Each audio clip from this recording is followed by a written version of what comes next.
किसी ने बड़े कमाल की बात कही है कि लोग अपने चेहरे को साफ रखते हैं जिस पर लोगों की नजर होती है, लेकिन अपने दिल को और अपने कर्मों को साफ रखना भूल जाते हैं जिस पर भगवान की नजर होती है। नमस्ते दोस्तों, मैं हूं आरजे कार्तिक। एक बड़ी छोटी सी कहानी सुनाता हूं। जिन्होंने कहानी लिखी है वो लिखते हैं कि एक दिन मेरे घर की डोरबेल बजी। मैं दौड़ा भागा दरवाजा खोलने के लिए, तो बाहर जाकर के देखा कि एक आकर्षक व्यक्तित्व वाले बड़े अट्रैक्टिव से दिख रहे थे एक व्यक्ति खड़े हुए थे। मैंने उनसे पूछा, हाँ जी भाई साहब बताइए क्या काम है। तो उन्होंने मुझसे कहा कि अच्छा, मतलब आज मैं खुद चल करके तेरे दरवाजे पर आया तो तू मुझे पहचानने से मना कर रहा है। मैंने कहा मतलब मैं समझा नहीं, आप कौन है? तो उन्होंने कहा कि मैं वो हूं जिसने तुझे साहब बनाया। ये तुम्हारे पास में आज गाड़ी है, बंगला है, परिवार में सुख शांति, सब मेरी वजह से। मैंने कहा मतलब भगवान है क्या आप?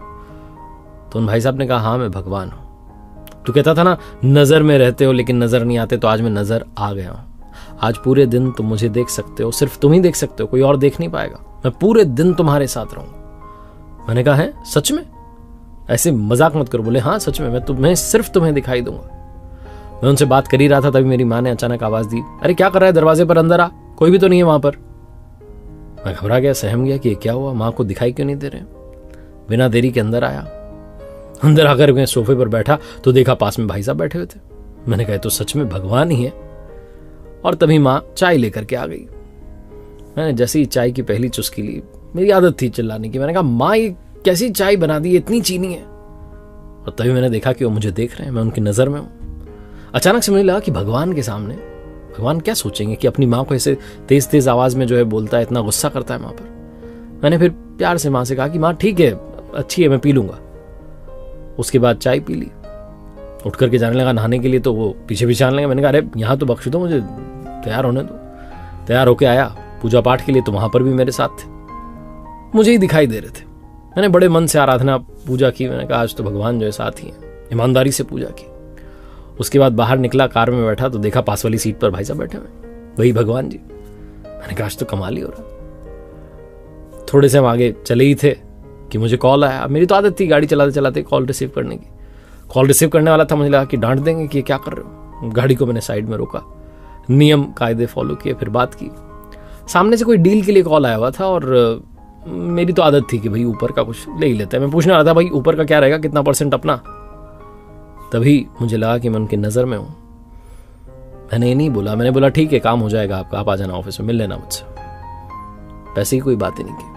ऑफिस में पहुंचा तो स्टाफ से कई बार बदतमीजी कर लेता था, गुस्सा करता था, कई बार बोलते बोलते गाली निकल जाती थी, कंट्रोल नहीं रहता था अपनी जीभ पर।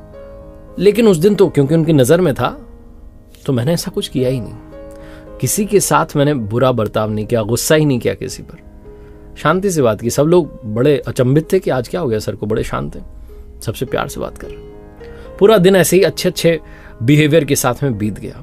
ना मेरे अंदर काम आया, क्रोध आया, लोभ आया, मोह, कोई भी विकार नहीं आया, क्योंकि मैं उनकी नजर में था। मैंने कहा भाई एक दिन तो ढंग से जीना है। शाम हुई, दफ्तर से वापस घर जाने के लिए गाड़ी में जाकर के बैठा तो पहले से वो आकर के बैठ गए थे सीट पर। मैंने कहा सीट बेल्ट लगा लो, थोड़ा नियम आप भी फॉलो करो। उन्होंने सीट बेल्ट लगा लिया। हम चल दिए, घर आए तो डिनर तैयार था डाइनिंग टेबल पर, माँ इंतजार कर रही थी। मैंने देखा कि वो भी साथ में आकर के बैठ गए। पहली बार मैंने अपने जीवन में कहा प्रभु पहला निवाला आप लीजिए। उन्होंने पहला निवाला लिया, फिर मैंने भोजन शुरू किया। डिनर कंप्लीट हुआ तो माँ ने मुझसे कहा कि आज तो तूने खाने में कोई कमी नहीं निकाली, आज तूने बताया नहीं कि इसमें ये कमी वो कमी, तो रोज कुछ ना कुछ कहता है। आज क्या हो गया, सूरज पश्चिम से निकला है क्या? मैंने कहा नहीं माँ, आज सूरज मेरे हृदय से निकला है, आज सूर्योदय मन में हुआ है। और ये भोजन नहीं था कि इसमें कमी निकालूं, आज मैंने प्रसाद ग्रहण किया है, प्रसाद में कोई कमी थोड़ा ना होती है। मेरी माँ बड़ी सरप्राइज थी कि क्या बात है, बच्चा तो बिल्कुल ही चेंज हो गया। उसके बाद थोड़ा टहला, सोने के लिए आया तो देखा कि वहां पर भी वो मौजूद थे, मेरे सिर पर हाथ फेर रहे थे और मुझसे कह रहे थे कि तुझे किताब पढ़ करके सोने जाने की जो तेरी आदत बन जाती है, कई बार तो संगीत सुन करके सोना चाहता है, आज किसी चीज की तुझे चिंता नहीं है, तुझे सुकून की नींद आएगी। और सच में मुझे सुकून की नींद आ गई। अचानक से जोर से माँ की आवाज आई, तब मेरी नींद खुली तो रियलाइज हुआ कि ये सब तो एक सपना था जो चल रहा था।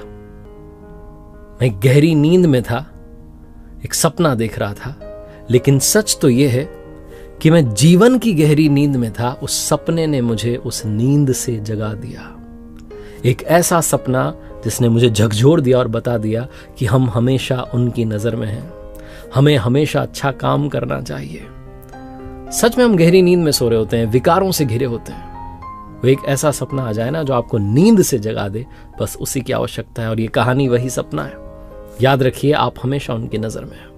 ऊपर वाले के आशीर्वाद के साथ, अपनी मेहनत, अपनों के प्यार के साथ कर दिखाओ कुछ ऐसा कि दुनिया करना चाहे आपके जैसा। याद रखिए दोस्तों, मैंने अपनी वेबसाइट लॉन्च की है www.rjkarthik.in, जहां पर कुछ स्पेशल कोर्सेज आपका इंतजार कर रहे हैं। अगर आप अपनी पर्सनैलिटी को डेवलप करना चाहते हैं तो स्पेशल कोर्स है दी सक्सेस मास्टरी। दूसरा कोर्स है द आर्ट ऑफ बैलेंसिंग। अगर आप स्ट्रेस मैनेजमेंट सीखना चाहते हैं, डेफिनेटली चेकआउट कीजिएगा, आपका इंतजार रहेगा।